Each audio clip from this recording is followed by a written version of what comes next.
भगवान बुद्ध से जुड़ी एक ऐतिहासिक विरासत, स्कूल की किताबों से लेकर विश्व विरासत स्थल की सूची में शामिल सांची के स्तूप अपने आप में समेटे हुए है एक पूरा इतिहास।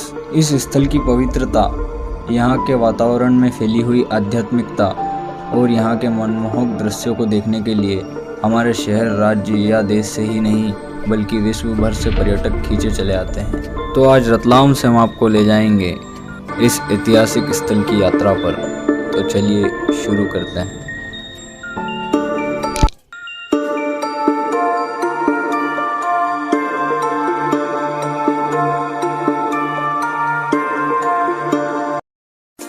नमस्कार दोस्तों, आपका हमारे चैनल पर स्वागत है। आज हम आपको रतलाम से सांची का एक वर्चुअल टूर कराएंगे, तो आप इस वीडियो को अंत तक जरूर देखें। रतलाम से सांची जाने के लिए रतलाम वासियों के पास दो मार्ग हैं। पहला, आप सड़क मार्ग द्वारा भोपाल होते हुए सांची जा सकते हैं। भोपाल से सांची की दूरी 48 किलोमीटर है और रतलाम से सांची की दूरी 338 किलोमीटर।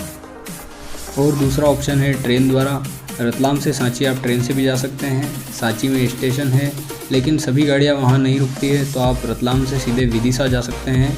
वहां से सांची की दूरी मात्र 9 किलोमीटर है, तो आप आसानी से बस, ऑटो या कैब पकड़कर सांची पहुंच सकते हैं।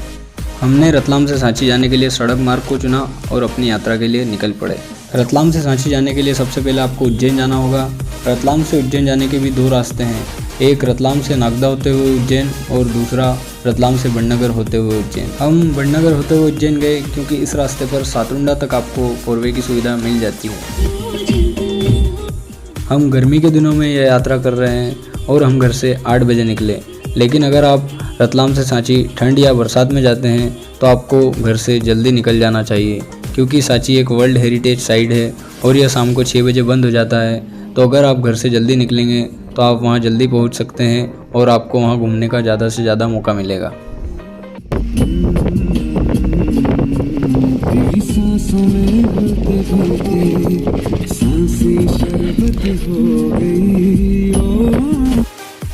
रतलाम से निकले हुए हमें 2.5 घंटे हो गए हैं और हम पहुंच गए हैं बाबा महाकाल की नगरी उज्जैन।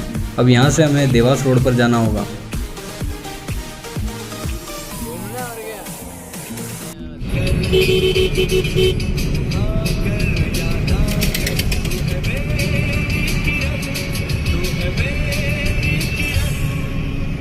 देवास बाईपास से ही आपको नेशनल हाईवे 86 मिलेगा, जो सीधे भोपाल तक जाता है।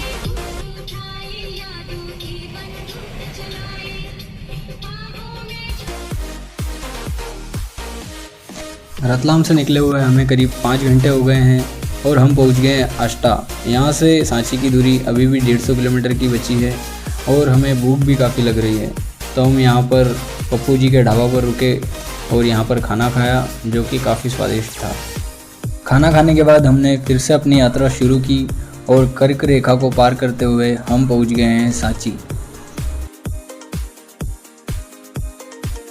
अभी दोपहर के 3 बज रहे हैं, यानी हमें रतलाम से सांची पहुंचने में तकरीबन 8 घंटे का समय लगा। यह सांची का टिकट घर है। यहाँ से आपको सांची के स्तूप घूमने के लिए टिकट मिल जाएगी, जिसकी कीमत 40 रुपये है, लेकिन अगर आप ऑनलाइन टिकट बुक करते हैं तो उसके लिए आपको मात्र 35 रुपये ही देने होंगे। सांची का पार्किंग एरिया है और यहाँ पर कार पार्क करने के लिए आपको कोई शुल्क नहीं देना होगा।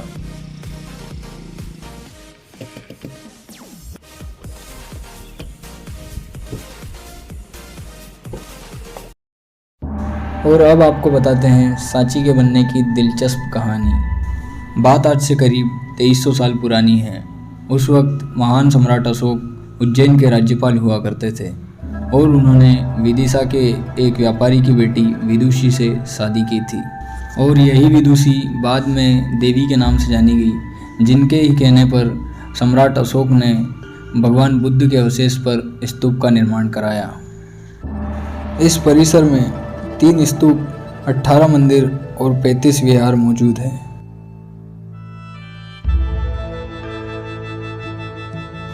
यह है सांची का मुख्य स्तूप।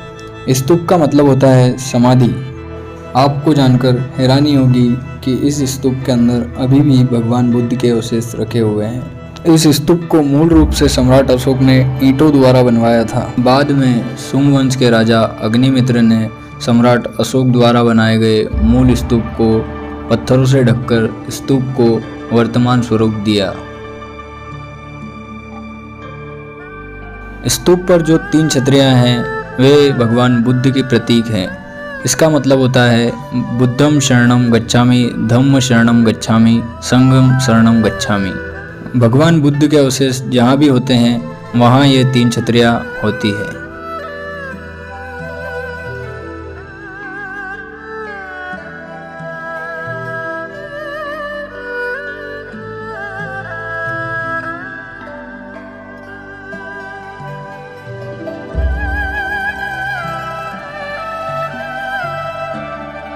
स्तूप के चारों ओर 4 द्वार हैं जिन पर भगवान बुद्ध से जुड़ी जातक कथाएं दर्शाई गई हैं।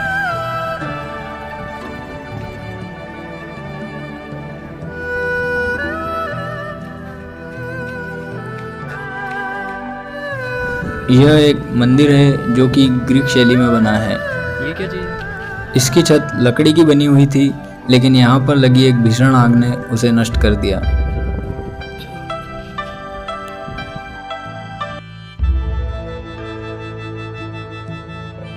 यह स्थान कभी बौद्ध शिक्षा का केंद्र हुआ करता था और यहाँ पर रहकर बौद्ध भिक्षु ज्ञान की प्राप्ति किया करते थे।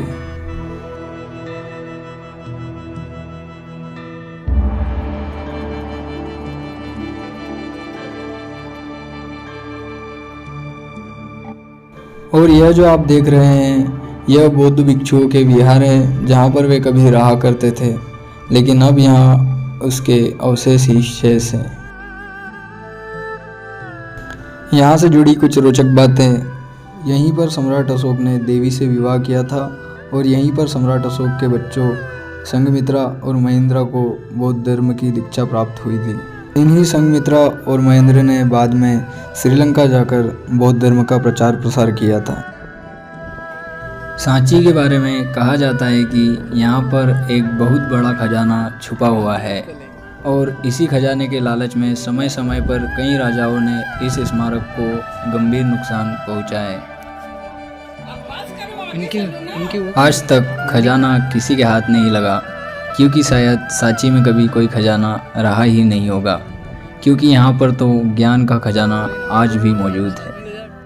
एक समय में काफ़ी समृद्ध रहा सांची मुग़ल साम्राज्य के उदय के साथ ही गुमनामी के साये में डूब गया।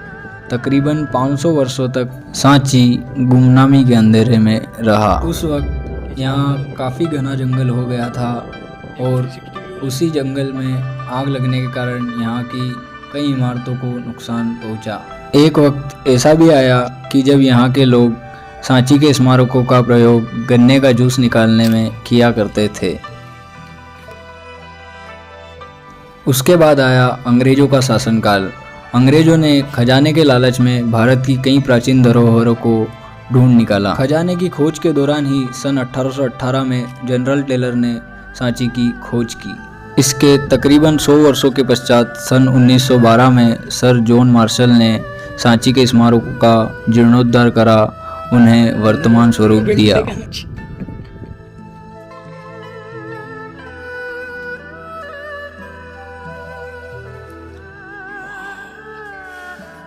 देख ले राजा अशोक की कृति भी। मेरे को लग रहा है स्टोरेज तो ही फुट। सांची में आकर आपको एक अलग ही प्रकार की शांति मिलेगी। ऐसा लगता है कि भगवान बुद्ध का शांति का संदेश यहाँ के कण कण में विराजमान है। आप अपने प्रियजनों के साथ सांची आकर भगवान बुद्ध से जुड़ी दिलचस्प कहानियों और उनकी शिक्षाओं को जान सकते हैं, जिनसे कि आपको जीवन की बुरी से बुरी परिस्थिति में भी सही रास्ता खोजने की ऊर्जा प्राप्त होगी। बात की जाए सांची में ठहरने की, तो यहाँ पर काफ़ी सारे होटल हैं जिनका किराया 500 रुपये से शुरू होता है।